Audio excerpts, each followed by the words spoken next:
pessoal, questão de número 31 do capítulo 6 do Fundamentos de Física do Halliday, volume 1. Nós temos na figura os blocos A e B, que pesam 44 e 22 newtons, respectivamente. E na letra A nós temos o seguinte: determina o menor peso do bloco C, que evita que o bloco A deslize se o coeficiente de atrito estático entre A e a mesa é de 0,20. Na letra B, nós temos o bloco C é removido bruscamente de cima do bloco A.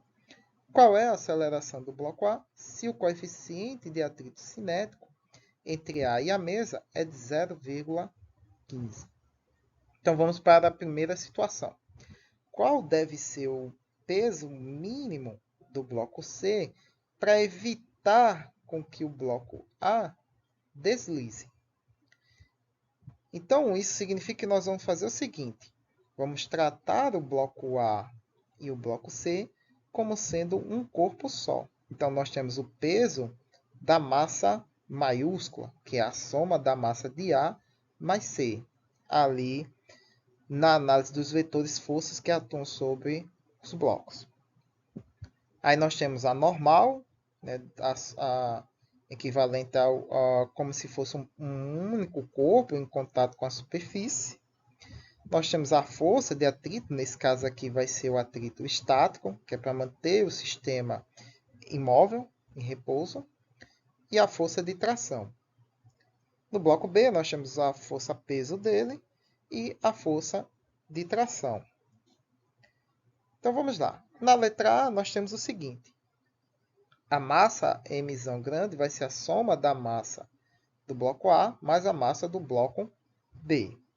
Então, nós temos o seguinte: para o eixo Y, nós não vamos ter movimento, então, portanto, a força resultante do conjunto dessas duas massas, que é nula, é igual à força normal menos a força-peso delas duas.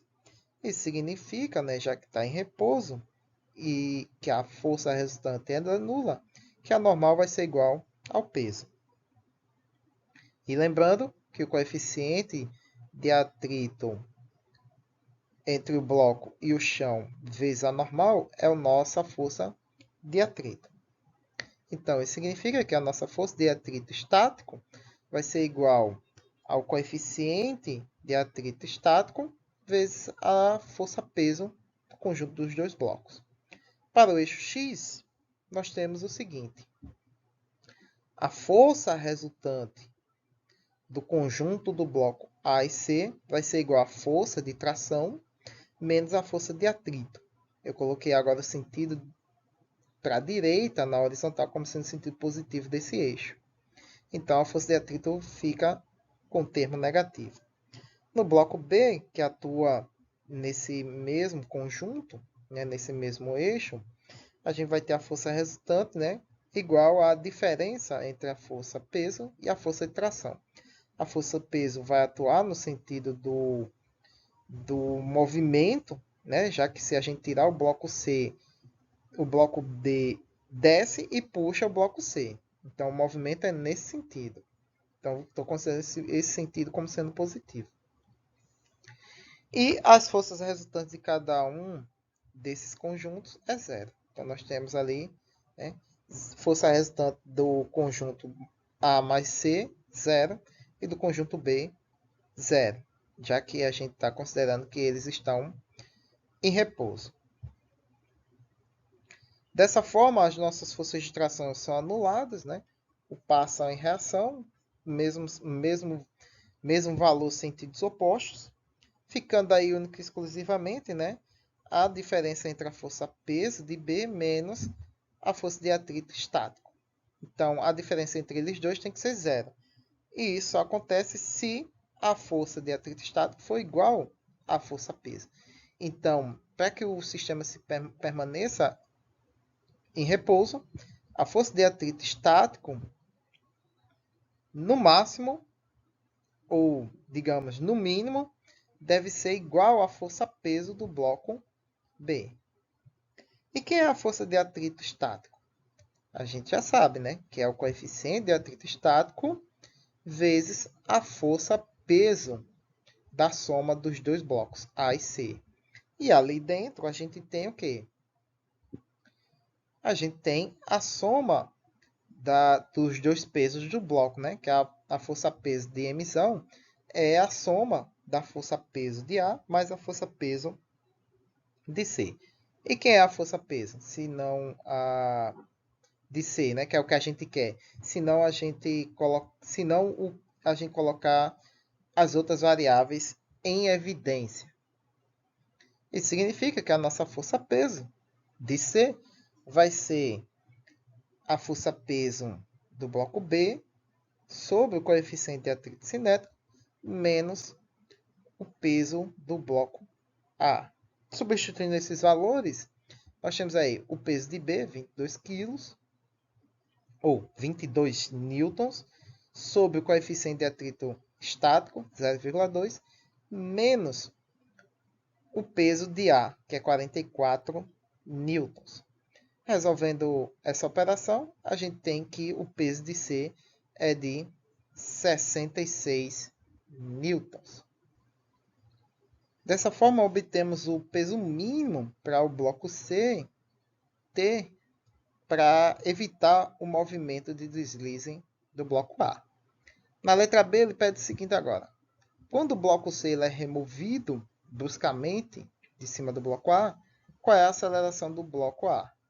Levando em consideração que o coeficiente de atrito cinético entre ele e o chão é de 0,15. Então, nós temos o seguinte. A força de atrito cinético que atua sobre o bloco A, sem o peso do bloco C em cima dele, depende do coeficiente de atrito cinético vezes o próprio peso de A, como a gente viu ali na análise do eixo Y, né? Que o coeficiente de atrito, quer dizer, a força de atrito é o coeficiente vezes a força-peso dos dois blocos. Então, retira o bloco C, fica só o bloco A. E nesse caso agora vai ser o coeficiente de atrito cinético, pois o objeto está se movendo, né? Que está acelerando. Dessa forma, fazendo a mesma análise para o eixo X que a gente fez na letra A gente vai ter a força resultante do bloco A, vai ser a tração menos a força de atrito, cinético nesse caso. A mesma coisa para o bloco B, vai ser igualzinho. Com a diferença que as forças resultantes não serão mais duras, porque a gente tem movimento, então, ou seja, a gente tem uma aceleração inicial. As forças de tração, como sempre, vão se anular.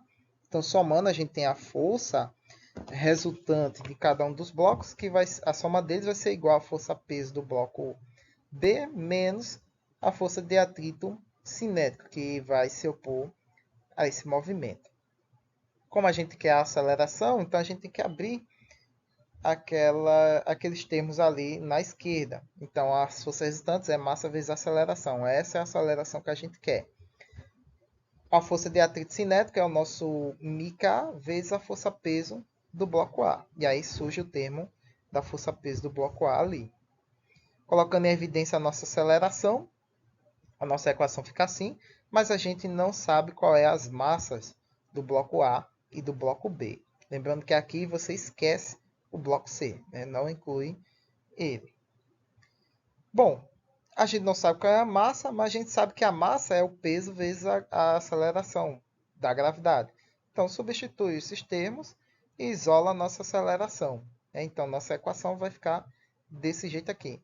G sobre a soma da força-peso dos blocos, que multiplica a força-peso do bloco B menos o coeficiente de atrito cinético vezes o bloco A. Não dá para simplificar mais, então substitui os valores e resolve a operação.